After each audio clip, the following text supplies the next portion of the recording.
E a galera começou a curtir meu som, assim, e eu comecei a me dedicar, assim, em desenvolver realmente a minha trajetória na música e crescer pessoalmente, que meus processos pessoais, né, foram os grandes, assim, maestros dessa minha jornada toda. Tudo na verdade, né? A gente se desenvolve na vida a partir do que a gente se desenvolve aqui dentro. E aí a gente externa isso em tudo que a gente põe a mão, né? Então, na minha vida foi exatamente assim. Cresci demais, assim. Vivi muita coisa incrível. Tipo, uma indicação ao Grammy. Tipo, quê? Dani, eu perdi. Daí que eu perdi. Eu tava lá, toda linda. Fazendo Entendeu? E a Rosalia, tipo, meu, que surto, assim. Onde que foi?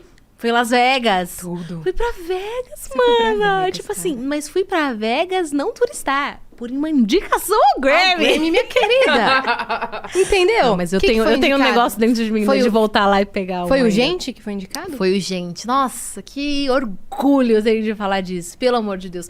Gente, foi assim, uma coisa. Foi um uma obra. momento, foi uma obra. E assim, modéstia à parte, porque eu considero, quando eu elogio esse trabalho, todo mundo que foi envolvido.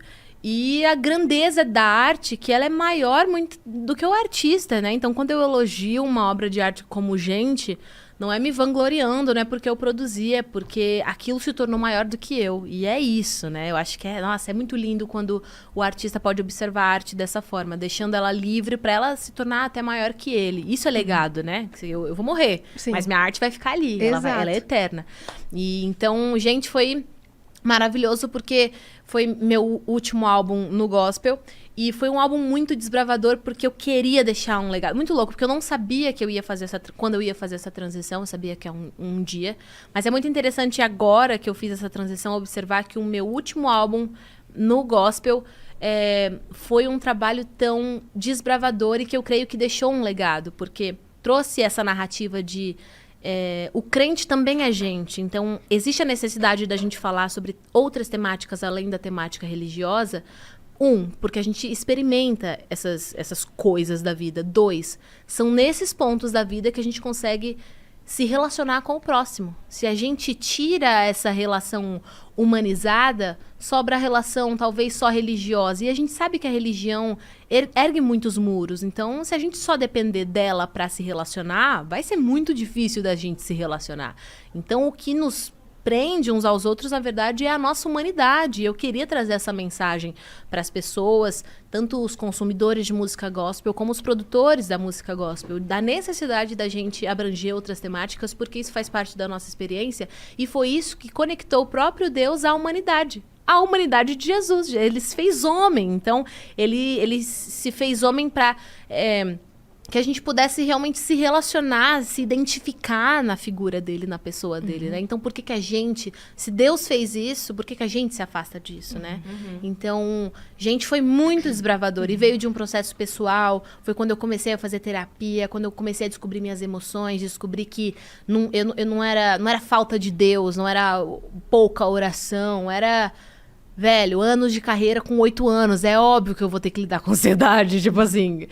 Hoje eu lembro que eu tinha crises de ansiedade nos estúdios e ninguém sabia o que era. Eu não sabia o que era. E eu carreguei isso por muitos anos. Então cheguei naquela fase onde eu precisei tocar dentro de mim, sabe? Tocar em mim, abrir gaveta, mexer. E eu Olhar falei, pra dentro. a gente não pode só ficar cantando sobre uma espiritualidade que é distante. A gente tem que falar sobre uma espiritualidade que ela é real, ela é palpável. E essa espiritualidade muitas vezes são as nossas emoções. A gente é um todo, né? Um todo. A gente é uma tricotomia, corpo, alma e espírito. Não se tira uma parte. A gente é um todo.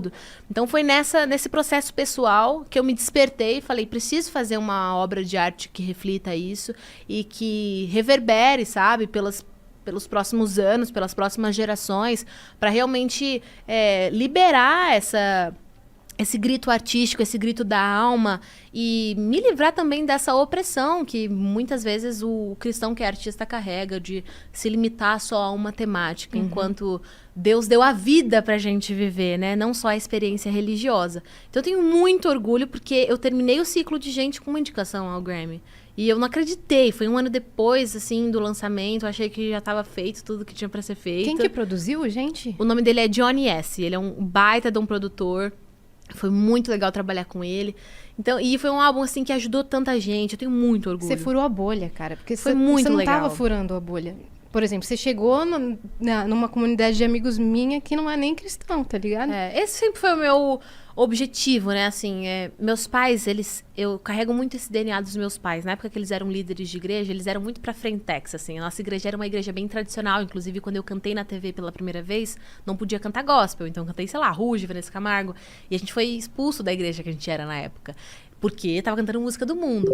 E meus pais sempre me conscientizaram, tipo, Deus não tem nada a ver com isso, a gente vai encontrar uma outra comunidade que entenda, mas o seu sonho provavelmente é Deus que tá, senão as coisas não... nele, né? Senão as coisas não estariam acontecendo. Então não precisa abrir mão do seu sonho, porque alguém te falou que você não pode cantar essa música, sabe?